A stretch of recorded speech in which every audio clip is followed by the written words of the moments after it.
I would say the story of the week was Zach Wilson, right? He got benched, which was kind of a no-brainer after his performance against the Patriots. And then earlier in the week, like Wednesday, they named Mike White the quarterback. And then today, Mike White was fantastic. And to me, I saw Robert Saleh said earlier in the week, this isn't the end of Zach Wilson's career. He just needed a reset. And I understand where Robert Saleh's coming from. And let me say this first. Let me preface what I'm about to say by this. I'm not saying Zach Wilson's career is over as a player in the NFL, but I think it's over with the New York Jets.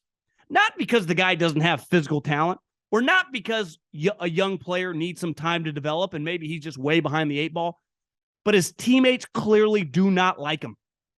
His teammates couldn't wait to get somebody in there. Their backup quarterback was not some has-been all-pro, some older player that had won Pro Bowls. I'll be honest. I follow the NFL, college football, the sport for a living. I don't know much about this guy at all. Yet they reacted to Mike White like he was Tom fucking Brady. If you watch after the game, I forget the sideline reporter, comes up to interview, I think it's Christina Pink, just to interview Mike White about how much fun. He had about 17 teammates corral him from behind and just start jumping up and down. And then the quotes after the game from offensive and defensive players, Sauce Gardner, who's clearly one of the best defensive players in the league, said it was refreshing on the first drive of the game when the defensive players could look at each other and go, God, it's kind of crazy that we have some time, because usually they're used to this guy going 3 and out and them having to run right on the field. The first drive of the game, Sauce Gardner was looking at teammates and go, God, this isn't normal. Elijah Moore, who I'm going to give somewhat of an apology for. When you work with someone who you don't like and you don't respect and you don't think is good, it's hard to be in the right mental frame of mind. And I've been in that situation before in my radio career. I've worked with people that I didn't like and I didn't respect. And I didn't function properly. And I didn't like the way I felt. I probably, if I could look back and the way I talked to other people, I was probably just a bad, I wasn't myself. And everything I've always heard about this guy, the second round pick out of Ole Miss, high level guy. And earlier, if you've been listening to this podcast for a while, I talked a lot of shit when he demanded a trade. Because in a vacuum, demanding a trade when you haven't earned anything, I'd be like, what are you doing? And I thought it was really stupid. Like, you don't have the juice to demand a trade. And after today, I realized maybe he didn't view himself like I'm Randy Moss or I'm Jerry Rice or I'm Terrell Owens. I just can't fucking stand playing with this guy. He is so terrible. He refuses to throw me the ball, and he sucks so bad that I got to get out of here. Maybe it was as simple as that, because all these guys' body language, Elijah Moore said that he grabbed the football yesterday and kissed it and told the football, I love you and I've missed you.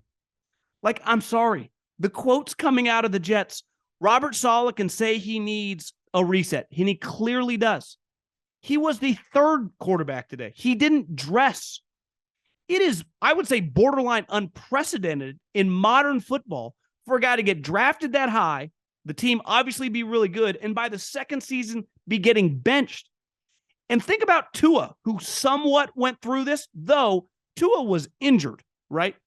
Definitely the first year. But the second year, a lot of players on the team liked Tua. And clearly you see it this year. The guys like Tua. Hell, I saw the 49ers this year when Trey Lance snapped his ankle. The reaction after the game when Jimmy came in and they beat the Seahawks was jubilation. But they never acted like Trey Lance wasn't a good guy and they didn't like being around him and they didn't like playing him. It's pretty clear that the Jets players, and this is why I say his career's done with the Jets, because the players that I'm talking about are not, 11th year Darrelle Revis, who might not even be on the team in a year, 12th year guy, whoever, Thomas Jones or some random defensive lineman. Sauce Gardner's a fucking rookie. Elijah Moore's in his second year. Garrett Wilson's a rookie.